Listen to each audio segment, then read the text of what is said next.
stranded. The council says it is protesting against the Department of Transport's decision to impound its vehicles which are without operating licenses. The affected taxis are primarily in the East Rand, and taxis from Johannesburg into Ekurhuleni have also been parked. Jabulile Mbata has more. Santaco says the reason they are without operating licenses is because of a backlog caused by the Gauteng Department of Transport. In a recent media briefing, the council revealed that 50% of its drivers in Gauteng are without these mandatory licenses. In response, law enforcement agents have been impounding their vehicles and charging them 5,000 rand for the return of their cars. Santaco Regional Secretary Zweli Mnisi says this needs to be fixed. We are saying let the government fix their own house. Let them issue operating licenses. In the meantime, we will operate. We want to operate because this is our livelihood. We have no other alternative. He added that they do want to resolve the matter at hand. Jabulile Mbata, Eyewitness News. Let's stay in Ekurhuleni. The N17 in Wadeville in Germiston has been temporarily closed off to traffic due to an accident which has claimed the life of a pedestrian. Emergency Services says while officials were attending to the pedestrian crash, 2 other vehicles were then involved in another accident. Motorists are now being urged to be patient and be cautious when approaching the scene. The Metro's EMS spokesperson William Ndladi says an investigation into the cause of the incident is underway. N17 freeway westbound just before Osborne Road off-ramp is currently temporarily closed for traffic as a pedestrian vehicle accident took place this morning around about 7. To this now, the Gauteng Education Department is reminding parents with children who are going to grade 1 and 8 next year that the online applications period closes at midnight. The department says a significant number of applications are still incomplete and they run the risk of children being without a school. Parents are reminded to submit certified copies of all required documents, including proof of home address. Department spokesperson Steve Mabona. Only learners with complete applications and verified documents will receive placements. We will be starting with the process on the 16th of October 2025 until all learners are placed. Placement is not based on first come, first serve. We utilize a criteria which is quite simple: home address within school feeder zone. And in the UK, the National Health Service will be giving all young children a chickenpox vaccine for the first time next year. Children aged between 12 and 18 months from England and Wales will be given 2 doses with no further booster doses needed. The varicella vaccine is currently only available through private treatment and it costs around £150, which is more than 3,000 South African rands. Ministers say they hope offering the vaccine for free will not only protect young children from the severe complications of chickenpox, but also save parents from taking time off work to look after their sick children. Gold is trading at $3,409.67 an ounce. The rand is at 17.75 to the dollar, 23.93 to the pound, 20.74 to the euro, and Brent crude oil is at $68.62 a barrel. In Midrand, heading towards Sandton, there's an accident seen on the N1 southbound near the Patrol Interchange. This is causing about a 30-minute delay all the way from New Road. There's also bumper-to-bumper traffic. This is on the R24 westbound between Edenvale Road and the Ekurhuleni Interchange. And if you're leaving Brakpan and heading towards Benoni, slow-moving traffic on Rangeview Road between Dube Street and Tom Jones. It's a fine afternoon in Gauteng today. Temperatures have peaked at highs of between 27 and 29 degrees, while Cape Town is partly cloudy with a moderate southeasterly wind at a high of 19. The top story in EWN this hour: the Western Cape High Court has granted the province's Mobility Department an urgent interdict to implement measures to stop the ongoing taxi violence in Cape Town. EWN, in touch, in tune and independent. For the latest, visit ewn.co.za or download the EWN app. You're with Mandy Wiener on 702. Let's walk the talk. Streaming on the Prime Media Plus app. DSTV channel 856 92.7 and 106 FM. The Midday Report with Mandy Wiener on 702 and Cape Talk is brought to you by Nedbank Commercial Banking. Think bigger, think Nedbank Commercial Banking. On the show today, the Western Cape government granted an interdict to end taxi violence. Santaco leaves thousands stranded in Ekurhuleni. Cracks in the government of provincial unity in KwaZulu-Natal. President Ramaphosa launches a G20 task force to examine global wealth inequality. And it's Friday, so sports and good things too. All of that over the next hour. The Midday Report with Mandy Wiener. Streaming on the Prime Media Plus app, DSTV channel 856 92.7 and 106 FM. Good afternoon. Welcome to the Midday Report on 702 and Cape Talk with me, Mandy Wiener. Good to be with you today. We'll speak about taxi violence, taxi strikes, all things taxi on the show today. Many people being impacted in Ekurhuleni with what's been happening there with Santaco, and then, of course, the taxi violence in the Western Cape. We've had those talks underway and now an interdict being granted. I'm so confused about the economy, right? And I'll tell you why. So earlier in the week, I spoke to you about the wealth report in South Africa and how there is this dichotomy in South Africa. There is this duality. The highest Gini coefficient in the world. We've got rich people and then massive unemployment. So the latest reports, and I'm reading here from MoneyWeb, saying South Africa's currency is on track for its biggest August gain in 2 decades, with stocks not far behind as a weakening dollar spurs demand for high-yielding assets outside the US. So the rand is up 3% against the greenback, the best performance for August since 2005. And South African assets are returning to investors' favour as the coalition government tackles much-needed economic reforms. But yet our growth is so low. We're still sitting on 0.1% growth. So, I mean, this just makes no sense to me, right? What exactly is going on, because we don't have growth. Our growth is so low. Our unemployment is so high, yet our rand is doing so well. Our currency is doing well. Equity is doing well. Assets. So we're going to speak to an economist to try and explain this. If you are an economist, please don't judge me. But I'm here to explain things to people. So we're going to do that today. So send me a WhatsApp voice note, 072 702 1702, 072 567 1567. You can also tweet me on Mandy Wiener. On X as well. And we will be speaking about taxi violence. We'll be speaking about the taxi strike as well. We're hoping to speak to the Santaco Gauteng secretary. And we'll also be finding out from the Western Cape MEC of Mobility as well about that. So let's start in Joburg at the moment, and we're going to start with what's happening with Santaco. Jabulile Mbata joining us in studio today. Jabulile, good afternoon to you. Thank you very much for your time. Good afternoon, Mandy. So what do we know about the impact of this Santaco strike? As you'll understand, Mandy, a lot of taxi operations in Ekurhuleni have come to a standstill, so many commuters were unable to go to work. People just also trying to get out of Ekurhuleni have been stopped because of the taxi strike. And what we understand from having spoken to Santaco is that they are saying that they're disgruntled with the Department of Transport because the department gets law enforcement agents to then say impound vehicles which are operating without the operating licenses, which is a prerequisite, in the taxi industry.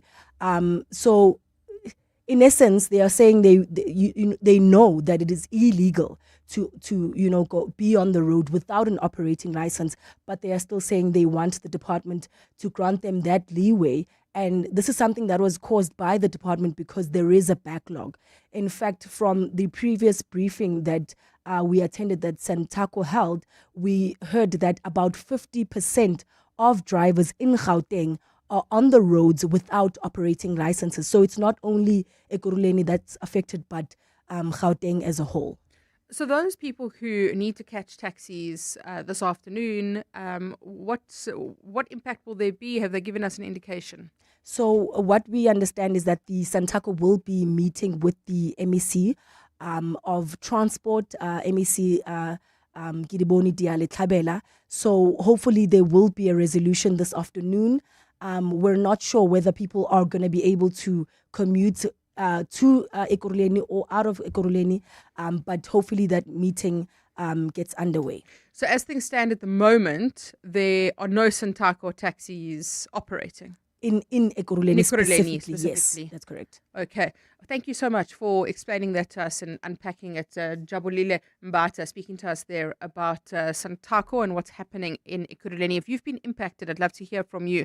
Please send me a WhatsApp voice note, 072 702 1702, 072 567 1567.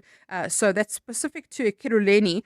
And the taxi ranks around Kempton Park. So taxi operators affiliated to Santaco withdrawing their service, thousands of people being affected as well. And some people were stranded overnight. So, some people literally had to sleep at taxi ranks and at bus shelters. Some had to use e-hailing services, which cost a lot more. And they may have to have that experience this afternoon as well. Well, let's have a look now at what's happening in the Western Cape, where taxi violence has been a real concern. The Western Cape High Court yesterday granted the Western Cape Mobility Department an urgent interdict to implement measures in response to the ongoing minibus taxi-related violence in Mfuleni, Somerset West, Nomzamo and Wanle as well. We've seen a number of violent incidents and loss of life. Let's unpack this further with EWN reporter Ntutuzelo Nene. Ntutuzelo, good afternoon to you. Thank you very much for your time. What does the interdict specifically allow the Western Cape government to do? Good afternoon, Mandy. The interim interdict, which takes effect immediately, is aimed at protecting the lives of commuters, taxi operators, and the members of the public from further harm. It prohibits members of CARTA and CODETA who are in conflict over a route from Fuleni and Khayelitsha to Somerset West. It prohibits them from interfering with transport services at the Somerset West taxi rank, the Somerset Mall, Khayelitsha, Mfuleni, Lwandle, and Nomzamo taxi rank. It also prohibits the threats and intimidation with other minibus taxi operators and drivers. Mandy, it further requires minibus taxi associations to follow the rules of their existing operating licenses, and it directs them to act immediately to stop the unlawful behavior and to report back to court within 3 days of the steps which have been taken. This order, Mandy, will remain in force until the 9th of October, when the court will decide whether to make this permanent. The Provincial Mobility Department has to now implement the measures in response to the minibus taxi-related violence in areas such as Mfuleni, Somerset West, Lwandle, Nomzamo, and Khayelitsha. What have the taxi association said in response to this interdict? We have tried to, get reactions from both CARTA and CODETA, but at the moment, they still remain mum on, what their response is to this interdict. But we will keep on trying just to find out what they make of this and, whether or not these steps that the court has ordered them to take, they will take, and what the way forward will be. And in terms of actually implementing the interdict, is there a sense that this will have an impact on the violence that we've been seeing in these specific areas of the Western Cape? Look, Mandy, that remains to be seen. But if they do not comply with this court order, several things will happen. We spoke to the MEC of Mobility, Isaac Sileko, in the week, and he was saying that steps such as a suspension of the organizations and the revoking of their licenses. Those are some of the steps that, the provincial government will have to take if they don't comply and if the violence doesn't stop. So, it's up to the organizations now to decide whether or not they are willing to risk losing their operating licenses or their suspensions as associations in the Western Cape. Ntutuzelo, thank you very much. Ntutuzelo Nene, EWN reporter, speaking to us there about the situation in the Western Cape. He mentioned there the MEC of Mobility in the Western Cape, Isaac Seleko, and he joins us now. MEC, good afternoon to you. Thank you very much for your time. What does this interdict now empower you to do, and how confident are you that it will actually help in bringing down taxi-related violence? No, thank you very much for the question. Firstly, what the interdict actually empowers us to do is actually to say to all affected parties, firstly, they must stop, interfering with any mode of transport, in the vicinity of the taxi rank in Somerset West. And secondly, they must stick to their rules to the conditions of their operating licenses. That's what they need to do. And also, is to direct the associations, CODETA and CATA, to go to their affiliates and inform them about this interdict. And within the period of 3 days, they need to go back to court and put a plan and share to court the plan, how they are going to implement whatever we have asked from the court. How do you hope this will be received by the taxi associations themselves? Have they been cooperating with you at all? I mean, this has really had to be the kind of last resort for you to turn to the courts. No, firstly, no one would want to go this route. It's a last resort. But, unfortunately, as government, we cannot fold our arms while people are dying on our roads, while people's safety has been compromised. So we had to do what we need to do so that we are protecting the lives of the commuters, which is innocent lives. And also from the side of CODETA, we had a peace summit and everybody said, they want peace in the industry. Within the same month, a few weeks, we find ourselves in this situation. So, leaders must step up, and it's their responsibility, and CATA and CODETA, to go to the table and speak and try to come and resolve this issue. We need to do what we need to do from our side, and we are doing that, and they need to do what they need to do. What else do you have left in your arsenal if you are not successful with what this interdict allows you to now do? Are there any other options for you? No, that is one of the things that we are doing. Second thing, last night I've published a notice of the intent to close some of the routes and lanes. And if I'm compelled or if I'm pushed, I will unfortunately have to close some of the ranks. And those are, alternatives that we have at our disposal.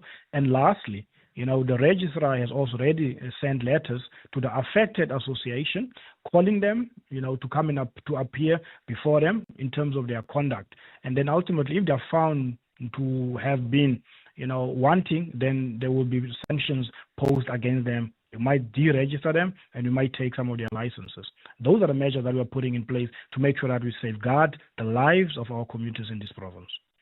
MEC, thank you very much for your time. The MEC of Mobility in the Western Cape, Isaac Seleko, speaking to us there about that interdict that has been granted, what options are open to the government here and how they hope to bring down taxi-related violence. We've seen that in Ekurhuleni, in Somerset West, a number of violent incidents, a number of lives being lost as well as the minibus taxi associations clash within those areas. And what else can the government do?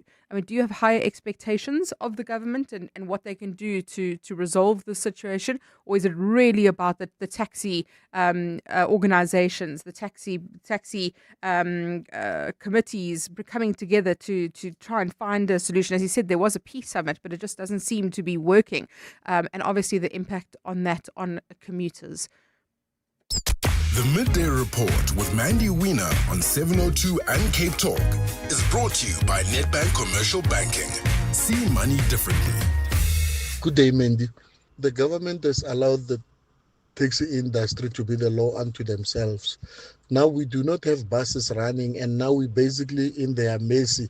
If they decide they want to shoot each other, they shoot each other. If they decide that the following morning their taxis will not be run, I still believe that it's now time that the government must reintroduce the buses. Thank you.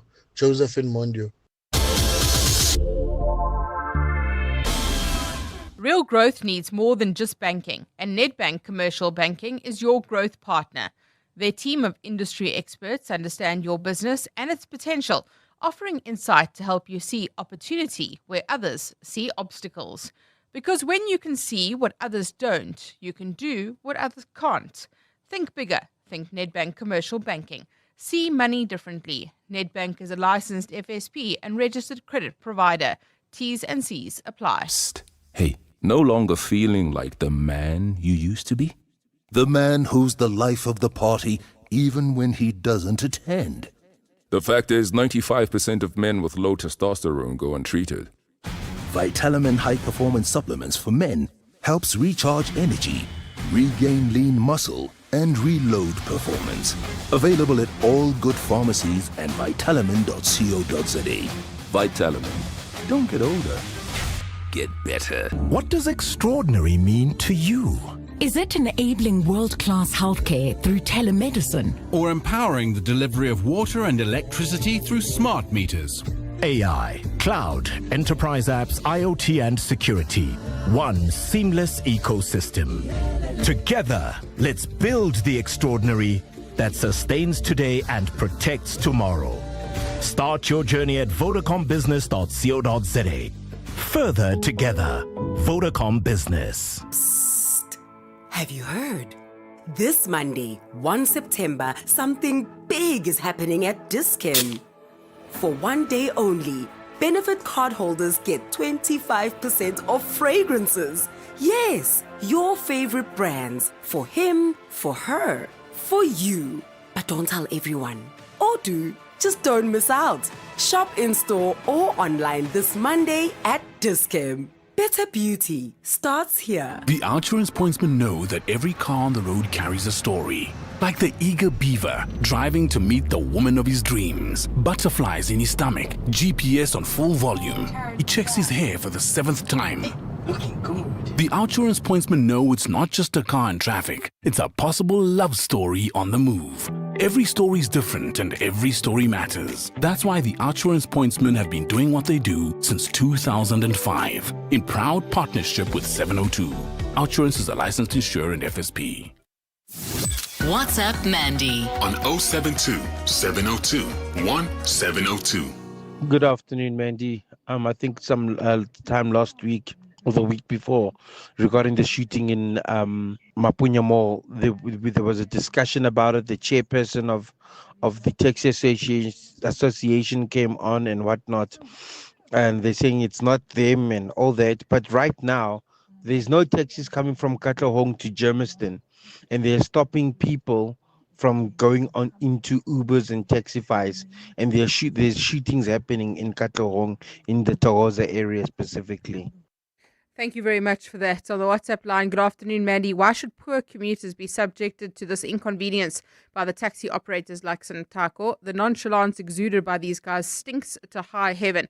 That's Tabang. Lots of other messages coming through as well about the taxi violence. And it really is such a concern for commuters who rely on the taxi industry. It really comes across as so unregulated. And I know that there are attempts to try and work with the taxi associations, but the fact that it just deteriorates into violence and to strikes effectively, which leaves people stranded with very few alternatives. And then, as you heard in that voice note, the taxi drivers stopping people from getting into e-hailing vehicles. They have also been stopping people who are driving with their own friends and family in their vehicle with them because they want them to rather be using taxis. It just makes no sense. And I think what the Western Cape government is doing is encouraging. They've got this interdict now, and we need to see government cracking down on the taxi industry, because it really is a law unto itself. 702. Mandy Wiener. Weekdays 12 to 1 p.m. 12:26 on the Midday Report. Well, let's look at the situation in KwaZulu-Natal now. Of course, a government of provincial unity is in power or is in government in KwaZulu-Natal, and some recent developments have raised questions about the stability of that government of provincial unity, because we have seen the DA Provincial Finance MEC Francois Rogers placing the Department of Education under administration. And of course, the Department of Administration is led by an ANC person, Sipho Hlomuka. Also, the Transport Department, which is in concern as well, is also run by an ANC person. So the ANC provincial coordinator has said that the ANC in KZN remains firmly committed to the government of provincial unity, despite tensions between the coalition partners.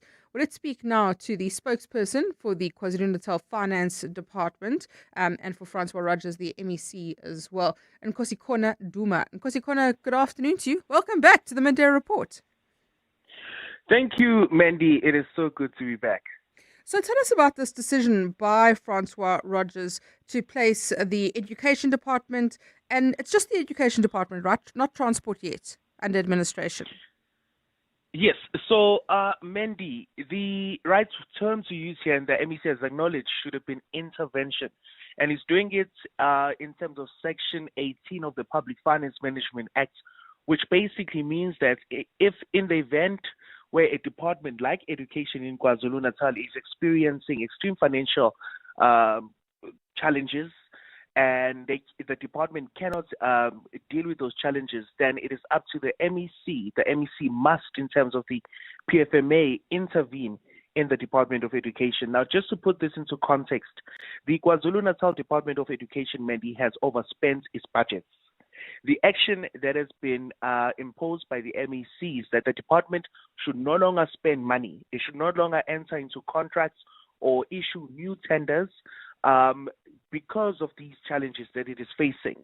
The department is also owing billions of rands to service providers, and part of making sure that it does not no longer spend any money that it doesn't have is to ensure that the KwaZulu-Natal provincial government remains intact and remains stable, so that the entire government is not placed under administration due to the financial misconduct that we are experiencing on the part of the Education Department.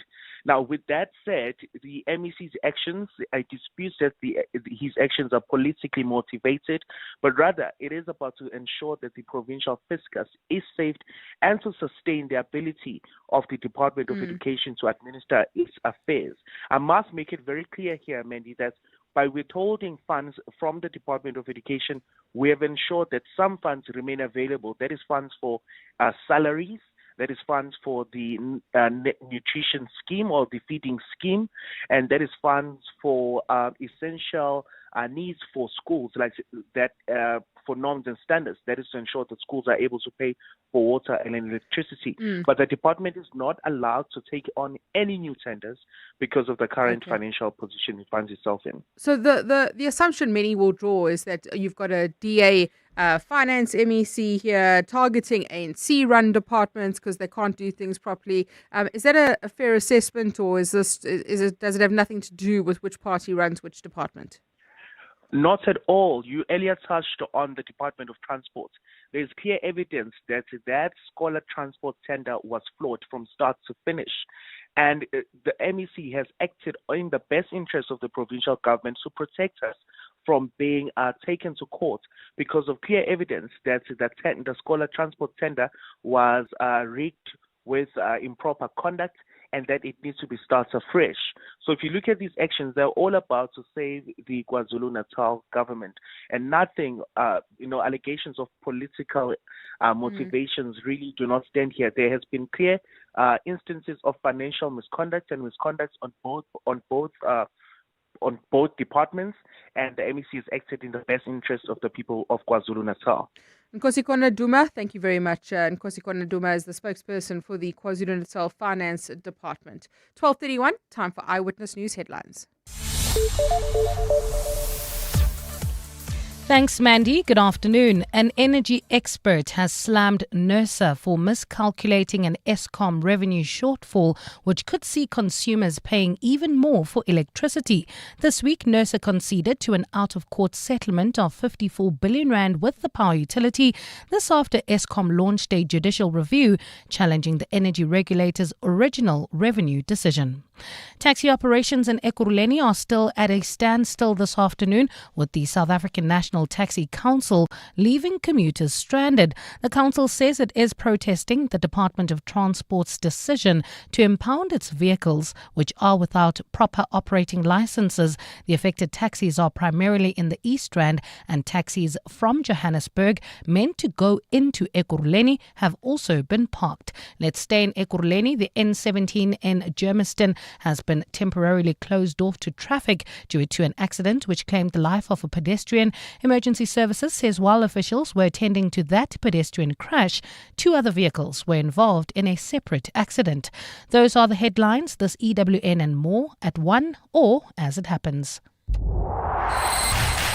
EWN Sport. Good afternoon, I'm Tolagile Mganga. Akani Simbini finished second in the men's 100-meter final at the Diamond League meeting in Zurich on Thursday. For Bayanda Walaza, a hamstring injury forced him to pull out of that race just weeks before the World Championships take place in Tokyo. In the javelin, Ioane du Plessis took bronze after recording a throw of 62.26 meters.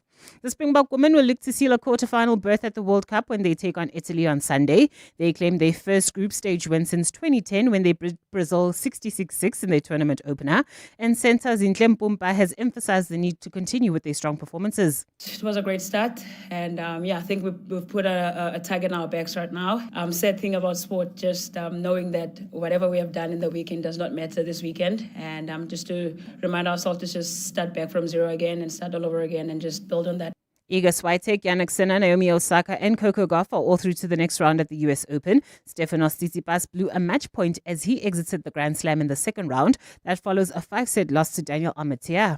And Chris Froome is said to be in high spirits after undergoing back surgery following a serious crash. The 4-time Tour de France winner was airlifted to hospital following that crash, which took place while he was training in France. Froome broke 5 ribs and suffered a collapsed lung along with a lumbar vertebra fracture in that crash.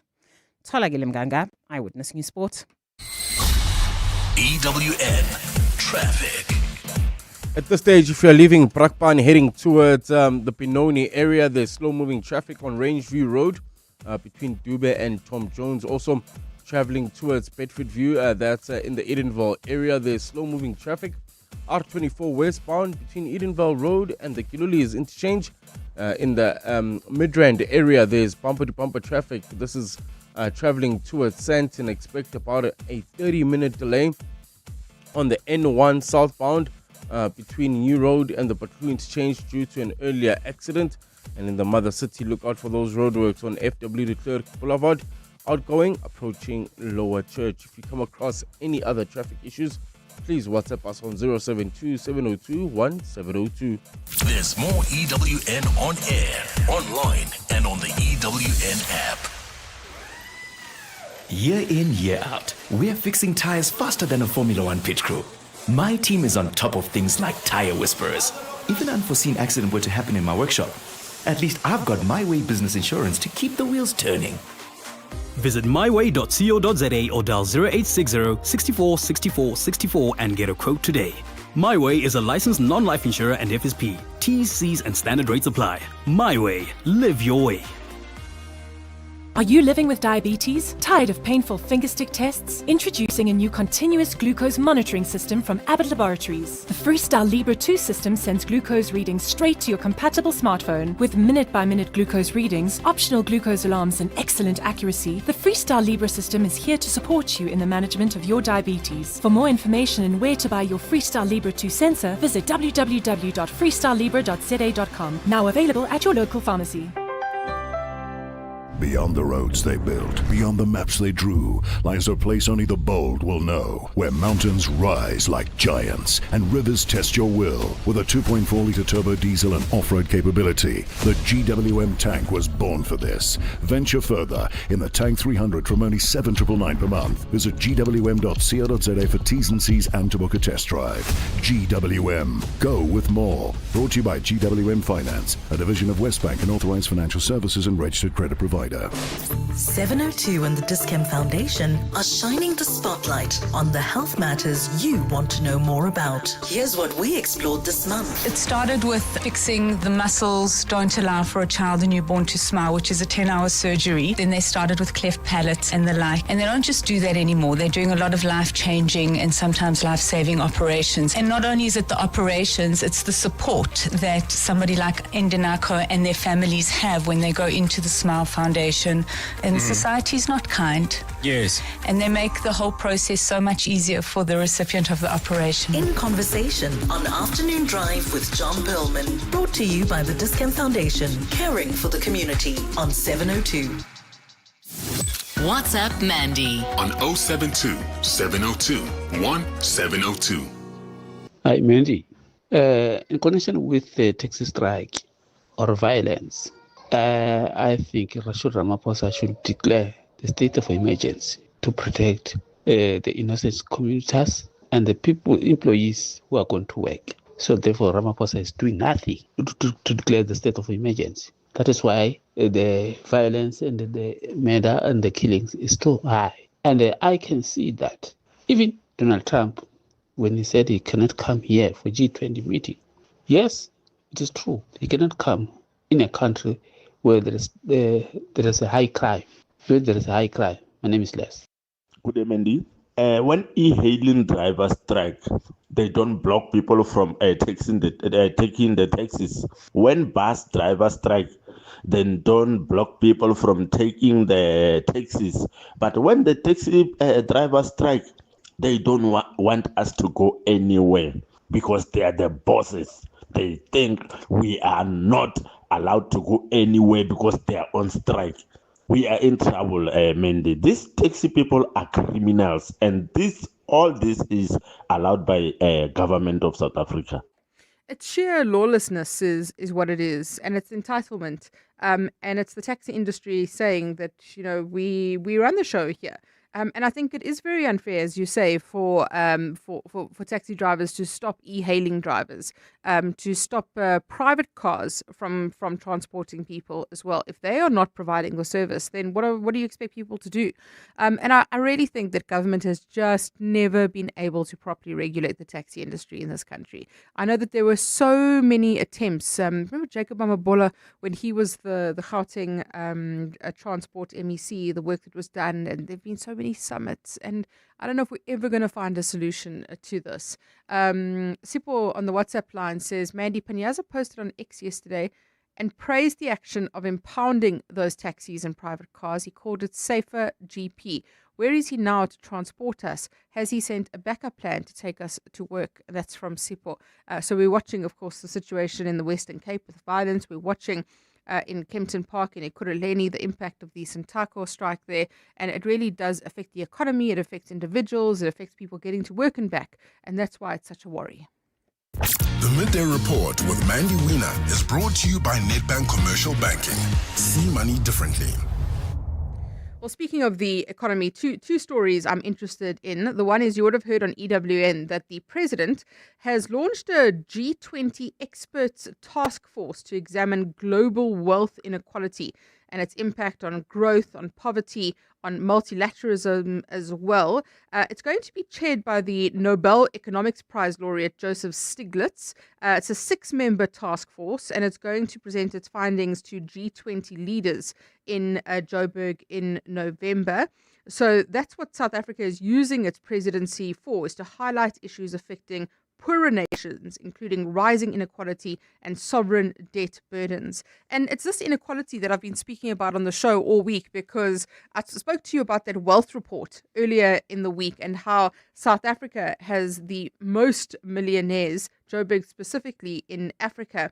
And so much of our wealth is in the hands of so few. And then we have this situation with unemployment, a stagnant, stuck economy, a lack of growth, while at the same time, our currency is on track for its biggest August gain in 2 decades. And stocks are also not far behind. A weakening dollar spurring demand for high-yielding assets outside the US. Our rand is up 3% against the dollar. So let's unpack this further with Pietri Redelinghuis, trader and founder of Ekurhuleni Capital Advisors. Pietri, good afternoon to you. Thank you very much for your time today. Thank you so much for having me. It's a pleasure to be here. So our currency is doing particularly well, which is interesting because, our currency is usually quite weak against the dollar. I've spoken about a lack of growth, unemployment, but we've had the biggest August gain in 2 decades. Why is that? Well, okay, contextually, it's the biggest gain in the month of August, and only the month of August, in 2 decades. So yes, I think there's a few phenomena we should talk about. One is the phenomena of seasonality, right? So if you look at long-term data from 1995 to date, for example, and you average out market performance of both the top 40 index or the all-share index and the rand, the rand dollar, and you average that over time, then you get the sort of seasonal performance, but we know generally in September the market comes down by around 0.7%. Which is the weakest month on the calendar. August is generally mostly flat, a little bit positive, but by like 0.1%, right? Which is the call it third weakest month on the calendar on average over the long term. So now this month, as you've mentioned, we've had very strong performances from both the rand and the top 40 index or the all-share index, depending on which you track, same, right? But essentially, for this month of August, it's been the strongest period we've seen in like 2 decades, right? In 20 years. So that is A, very good for us. And B, I think indicative of what is potentially a longer-term trend change. I know it's very popular to be negative South Africa and, the load shedding and, the taxi industry and, the crime and, the this. And we also have to decide, not decide, but recognize that we as South Africans are, we're temperamental. We're drama, okay? It is either the best thing we've ever seen in our lives or it is the absolute worst thing we've ever seen in our lives. And there's like no in between, right? So I like to say we're binary as South Africans. Exactly, and we also have this very parochial view where we think everything is much worse here than anywhere else. Exactly. And actually, if you go outside, grass isn't always greener, right? So there's a couple of things I think that are happening here. One, we have, believe it or not, a government as a national unity that all this time later is still intact, right? Fantastic. I don't know if you've noticed, but the lights have been on for almost 2 years now. Mm-hmm. Fantastic. And lo and behold, you have a stable-ish government and you have a stable-ish power supply and boom, the economy grows. People feel confident. Car sales are going up. Interest rates are coming down. People are buying homes again. People are making long-term purchases and long-term investments, and we're attracting foreign currency into our country again. And yes, there's all these things, the tariffs and the this and the that. And tariffs is potentially going to cost 100,000 jobs, and it's terrible. But it's one industry, well, 2 industries, agriculture and vehicle manufacturing, and we could probably repurpose those people into other industries. The end of the day is that we actually are looking relatively good. And I think we're also in the midst of a bit of a power shift where we're seeing sort of economic power shift from traditionally NATO nations, Western nations, America, Europe, all the sort of developed world markets, and moving into the BRICS nations, China, Russia, India, South Africa, Brazil. We are entering into a phase, and we're seeing more and more countries join up with BRICS. I think the BRICS GDP with all the countries that have joined it recently is now officially bigger than NATO's GDP. And that's why we're diversifying our trade partners as well. We've got this deal to send stone fruit, 6 different kinds of stone fruit to China and apples to Thailand and all of that. Exactly. So we're South Africa has been very good historically, and to be fair, still are very good at being everybody's friend. If you think about it, we are the model child for inclusivity. We are the model child for diverse culture. We've got like 11 languages. Do you know what I mean? So we're at the forefront of a lot of the changes we're starting to see in the Western world. We've done that stuff 20 years ago. We've paid the school fees. We've learned the lessons. Other people look at us as a role model for that. Yes, we have problems, but from us, they learn what works and what doesn't, essentially. And in that sense, we're also very good at being sort of on good terms with most people. Yes, the Americans are being nasty and putting tariffs, but we'll negotiate with them and it'll be fine and nothing bad is really going to come up. We'll still be friends with them, but we'll also be good friends with China, and we'll also be good friends with Saudi Arabia and people on the East. And we're very uniquely positioned, even on the world map, to be able to do that. So I think we're reaching into an era now where there is a bit of a reshaping of the global economic landscape and global trade routes and that kind of thing. And I think that people are feeling a lot more confident. I mean, we can say what we will about Trump. What he's doing is working, right? America is winning pretty hard from his policy changes and from his tariffs and all the rest. Right. And that's making people very confident. And that confidence means, well, they want to take risk. And where do they want to take risk? Well, let's go to the most exciting, economy in Africa. And that's, you mentioned earlier, Johannesburg. Like, yes, there's a lot of millionaires and inequality, but man, there's a ton of opportunities. And international people see that and they pour money in and they make investments here. Pietri, fascinating. I've loved your insights, and I love a bit of optimism. So thank you for that, especially on a Friday. Pietri Redlinghuyse, trader and founder of Herenya Capital Advisors, explaining why our economy is doing better. Even though growth is low, we're still seeing the equity market doing well. We're seeing the rand doing well in August specifically. And as he explains, it's because of a shift. Maybe people do want to invest in the most exciting economy in Africa. The Outsurance pointsmen know that every car on the road carries a story. Like a businesswoman on the way to the airport after sleeping through her alarm. Bags in the back, boarding pass on the dashboard. She prays she'll make her flight. Hope I make it. The Outsurance pointsmen know it's not just a car in traffic. It's the potential closing of a big deal. Every story is different and every story matters. That's why the Outsurance pointsmen have been doing what they do since 2005. In proud partnership with 702. Outsurance is a licensed insurer and FSP. Choose your health. Choose Clicks. With over 200 Clicks clinics nationwide, convenient and expert care is within reach. Our clinics offer wellness screenings and primary healthcare services for you and your family. We also provide mom and baby services like baby immunizations, family planning, pregnancy care, and more. Our nurses are available to give holistic healthcare advice and support. Book an appointment today at clicks.co.za or on the Clicks app. T's and C's apply. Choose your health. Choose Clicks. Feel good. Pay less. Every wall tells a story. Now yours can be told with elegance, resilience, and colors designed to last. A creation rooted in heritage, perfected for today. The wait is over. The finest has arrived. Discover the finest, only at Chamberlain. Chamberlain, famous for hardware since 1903. 702 and Capitec are showcasing a new, exciting game changer for small and medium businesses, helping you cut costs and grow. Here's how you'll save. So if we're looking at business is really a team sport. And we want a team who wants to be there. So having an engaged team is really a team that's more productive, it's more creative, it's more committed to the business's success. So building a positive company culture means you've got a team that goes above and beyond, boosting performance. Small business focus with Capitec. No matter the size of your business, Capitec's got you on 702. Sports Wrap. Sports Wrap. With Tolagele Mganga.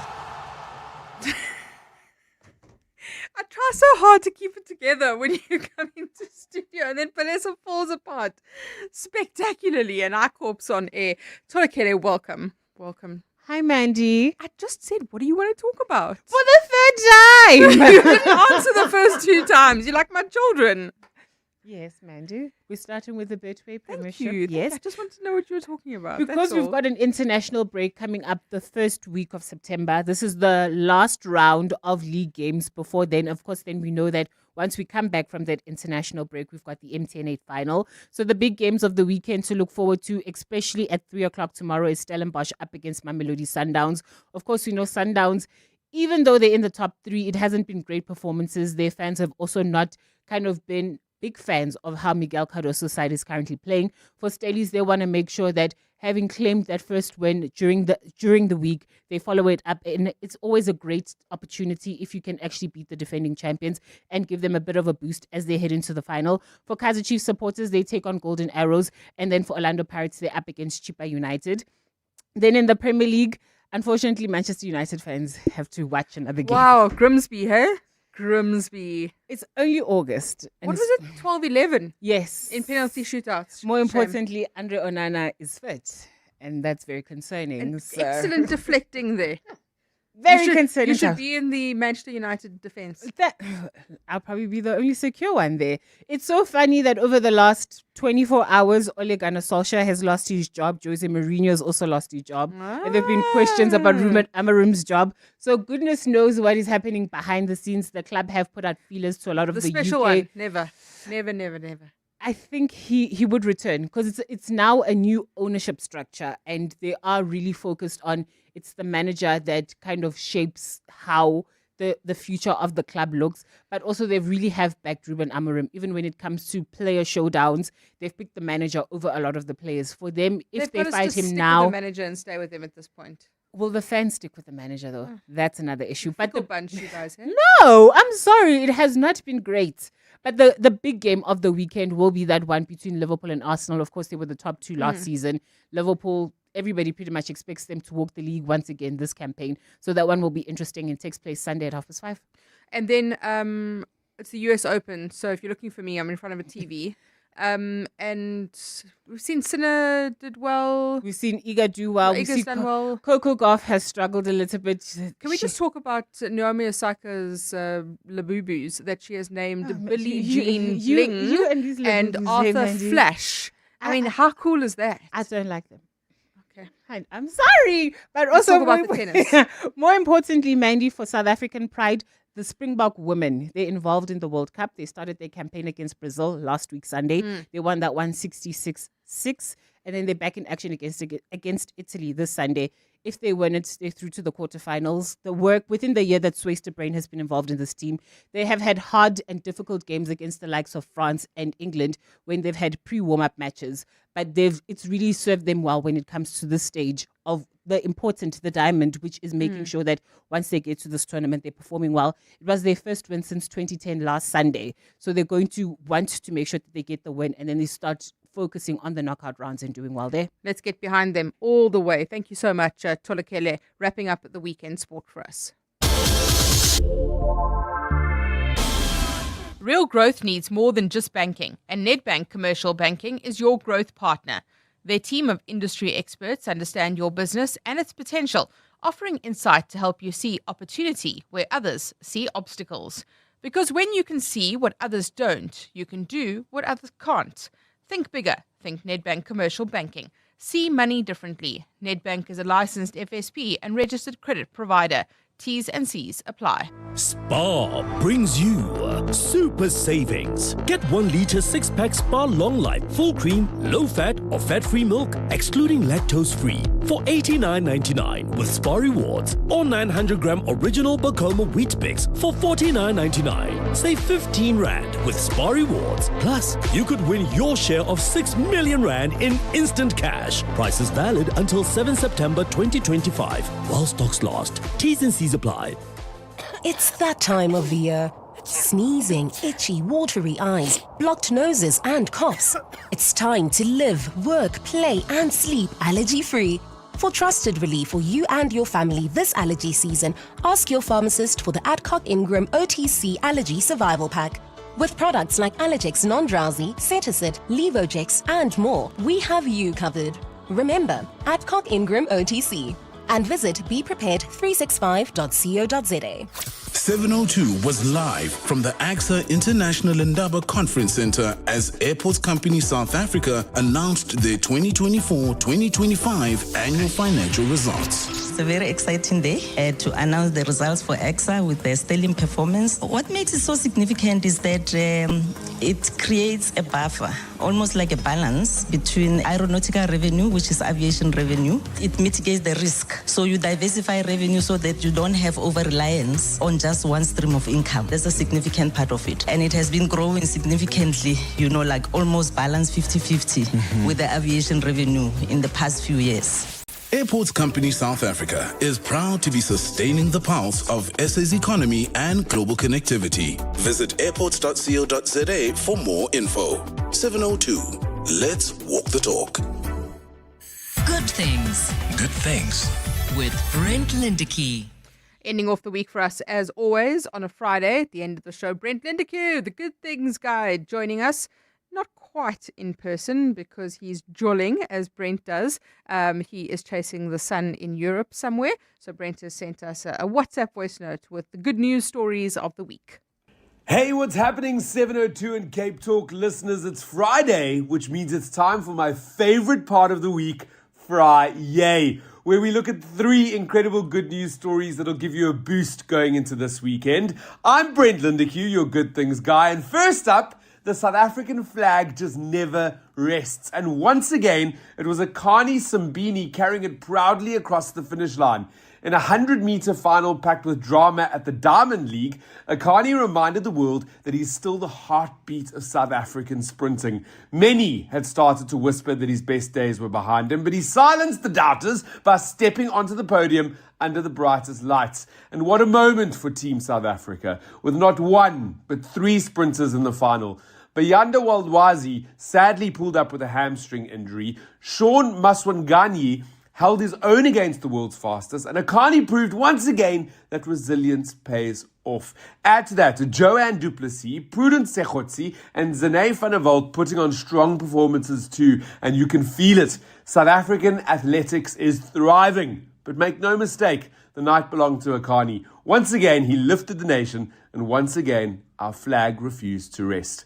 Next up, 7-year-old Avukile had been battling an aggressive form of leukemia. For months, it was hospital stays, intense chemotherapy, and a family holding on to hope. Then, the miracle arrived. A perfect stem cell match was found thanks to a stranger who once signed up to be a donor. Avukile received his transplant, and now, after 100 long days, he's finally going home, back to school, back to his friends, and back to just being a little kid again. Through the kindness of a stranger, Avukile got a second chance at life, DKMS Africa said. And that's the beauty of it. One person's choice to swab their cheek and register as a donor can mean life for someone else. For Avukile, it meant everything. And finally, this one is just pure joy. Londo, a 10-year-old barefoot kid from KwaZulu-Natal, walked into Puppy SOS with his cat in his arms and asked for help to sterilize it. That's it. Just a young South African showing love and responsibility for his pet. The team at Puppy SOS was so moved by his kindness, they rallied to not only help his cat, but also to help him. At first, it was a few blankets, a pillow, and a Facebook post asking for size 2 shoes. But what happened next was magic. When Londo returned, there were boxes of donated shoes, clothes, food, stationery, even his first ever KFC meal waiting for him. His little cat was sterilized and inoculated, and Londo left with more than donations. He left knowing that his compassion had inspired an entire community to care for him in return. What started as a kid asking for help for his cat has turned into a story about kindness multiplying. And that's Friday. It's all about kindness, good things all round. So whatever your weekend holds, may it be filled with resilience, kindness, and community. The very things that make us proudly South African. As I say every week, wishing you only good things. Only good things. Brent Lindecky, the Good Things Guy, wrapping up our week for us. Thank you very much for joining us. The Midday Report with Mandy Wiener on 702 and Cape Talk was brought to you by Nedbank Commercial Banking. Think bigger, think Nedbank Commercial Banking. It's 1 o'clock. This is EWN. NERSA receives more backlash following Eskom blunder and taxi operations still halted in Ekurhuleni.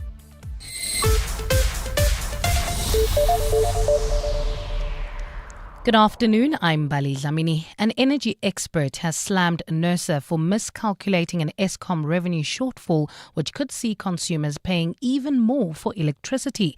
This week, NERSA conceded to an out-of-court settlement of 54 billion rand with Eskom. This after the power utility launched a judicial review challenging the energy regulator's original revenue decision. Earlier this year, NERSA approved Eskom's tariff increases over the next 3 financial years. Energy expert Chris Yellen says NERSA's mistake is absolutely astounding.